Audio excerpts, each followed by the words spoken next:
Hey guys, welcome back to my channel. In today's video I'll show you how you can create an account on the Wattpad. So as you know, Wattpad is one of the world's most loved storytelling platform where you can connect with a global community of 90 million readers and writers.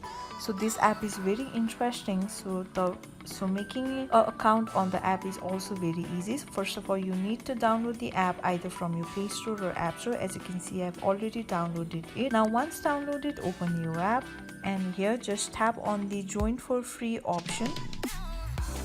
Now you can create a Wattpad account by linking it with your Facebook ID, your Gmail ID or your Apple ID, or you can just follow another step as well.